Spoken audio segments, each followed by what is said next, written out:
여러분 안녕하십니까. 흑색 선전과 비방전이 난무하던 국민의힘 전당대회 과정에 물리적 충돌까지 벌어지면서 자해 수준을 넘어서 이 자폭 전당대회가 됐다는 비판이 거세지고 있습니다. 오늘은 정치권 소식부터 살펴보겠습니다. 송국권 정치평론가, 서용주 전 더불어민주당 상근 부대변인이 함께하겠습니다. 안녕하세요. 안녕하세요. 안녕하세요. 네, 먼저 이 폭력 사태로 얼룩진 어제 합동연설회, 국민의힘 합동연설회 상황부터 다시 보겠습니다.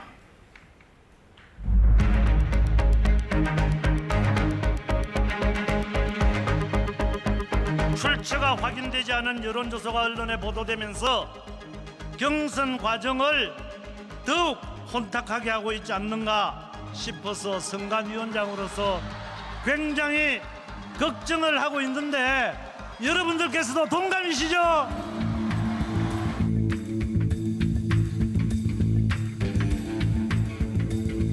우리 충청이 우리 총선 과정에서 우리 국민의힘에 분노하셨습니다. 저희가 반성합니다.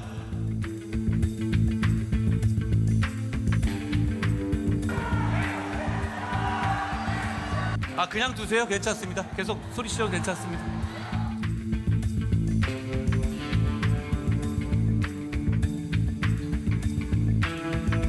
우리 국민의힘의 정치는 이 수준이 아니지 않습니까? 저에게 배신자라고 외치는 것은 좋습니다. 그렇지만 다른 분의 의견을 묵살하지 말아 주십시오. 다른 분에게 폭행을 하진 말아 주십시오. 그거면 됩니다.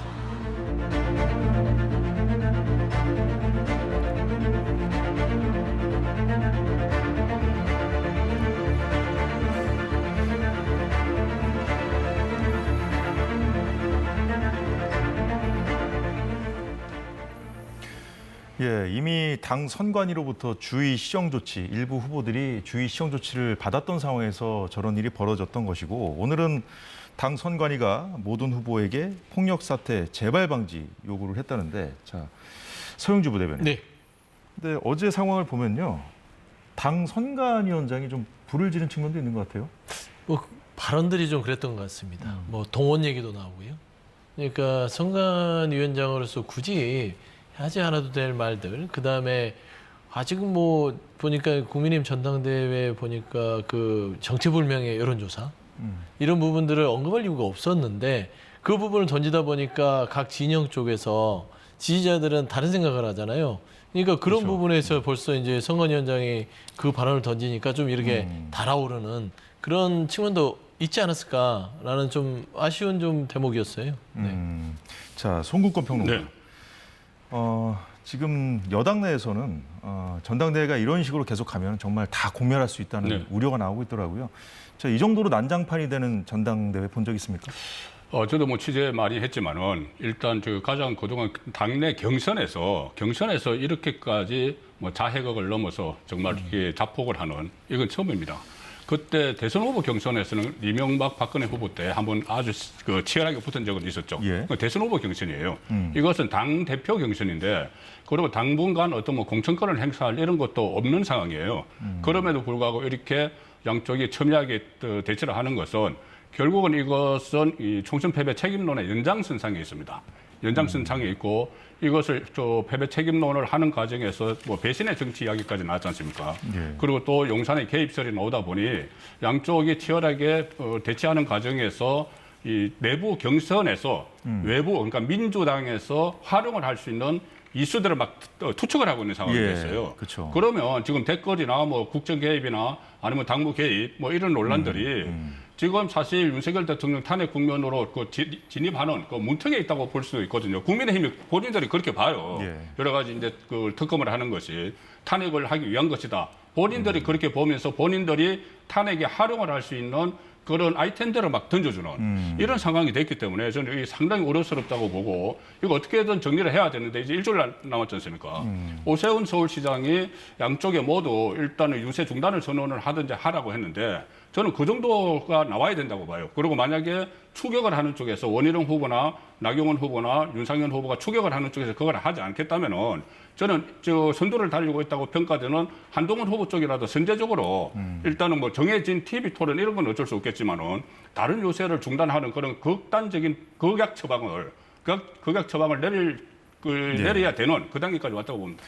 지금 해주신 말씀과 같은 맥락입니다만 여당 내에서는 박근혜 전 대통령 탄핵 사태를 겪고도 여권 인사들이 정신을 못 차렸다 이런 푸념도 들거든요. 자, 한동훈 후보 측은 이번 폭력 사태를 두고 이 사전 기획설 상대 후보 진영에서의 사전 기획설을 제기하기도 했는데요. 잠시 영상 보겠습니다.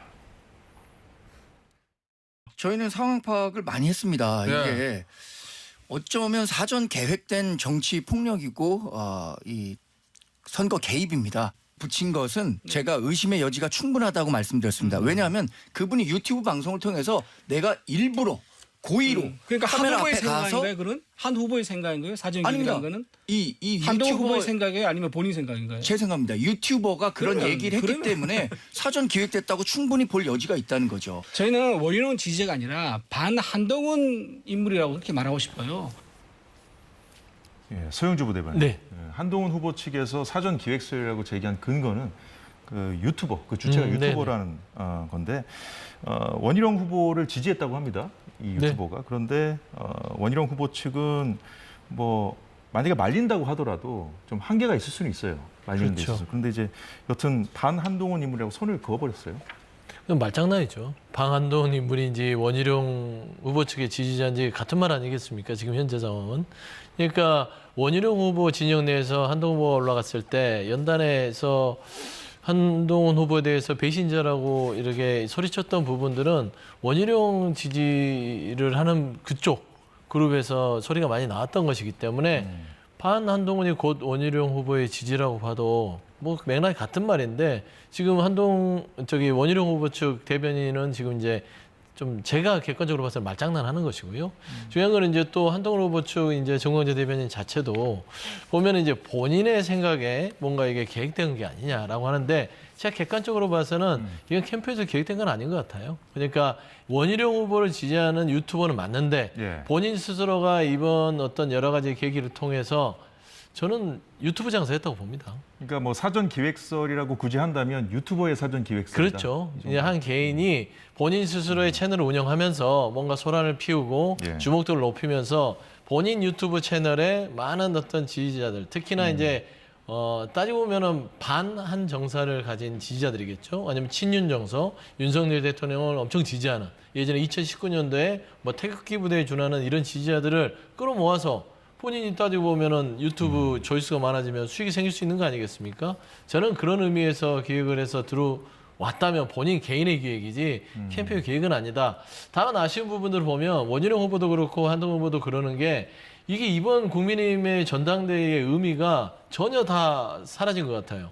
총선에서 참패를 하고 나서 국민의힘 자체가 다시 변화해서 국민들한테 좀 사랑을 받을 수 있는 변화 혁신에 대한 메시지가 아니라 따지고 보면은 누가 더 잘 망하나 이런 전당대를 보고 있지 않습니까? 혹자들이 이런 얘기를 하더라고요. 가장 시청률 높은 막장 드라마의 한 편을 보는 것 같다라는 것인데 따지고 보면은 제일 처음에 집안 싸움, 배신자론, 총선 책임론, 심지어 색깔론까지 나왔다가 결국에는 이제 뭐 이런 폭력 사태까지 나오지 않습니까? 이런 것들이 국민들을 좀 질리게 하는 전당대회로서 무엇이 남을 것인가? 저는 솔직히 그런 측면에서는 같은 정당을 하는 입장에서는 씁쓸하다라고 좀 평가하고 싶습니다. 예, 송국건 평론가도 유튜브 방송 많이 하시는 걸로 알고 있는데 네. 유튜버 문제까지 지금 제기된 상황이거든요. 그러니까 어떻게 보셨습니까? 이 유튜버가 상황? 그 예. 안에서 이렇게 뭐 내부 분석을 하는 유튜버가 있고 시사 유튜버가 네. 그리고 이제 현장에 가는 유튜버가 있어요. 현장에 가는 유튜버는 아무래도 한동훈 후보 쪽을 계속 취재를 하면은 한동훈 후보 쪽에 좀 우호적인 그런 내용을 방송을 하고 원희룡 후보 쪽 그렇게 방송을 하는 게 있는데 이것은 정말 조금 전에 말씀하신 그거 맞아요. 유튜브 쪽이 기획을 했으면 몰라도 왜 그러면 후보 쪽에서 저거를 기획해서 저런 모습을 국민에게 보여줘서 그쪽 캠프에 이익이 될 게 뭐가 있는가? 이익이 될 게 없잖아요.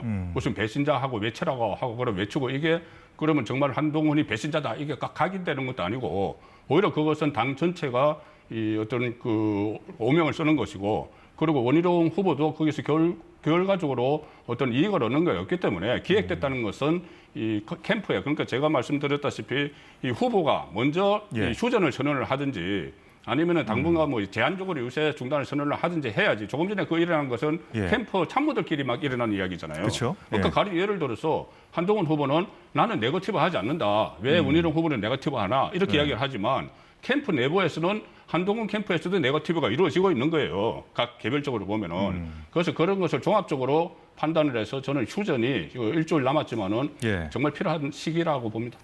여튼 뭐 그 캠프에서 시킨 것이 아니라고 하더라도 그 후보들의 책임도 있다고 보고 계시는 거군요. 후보가 그런 것을 제가 말씀드린 것처럼 오히려 이 조장을 하고 그런 측면이 있는 것이죠. 예.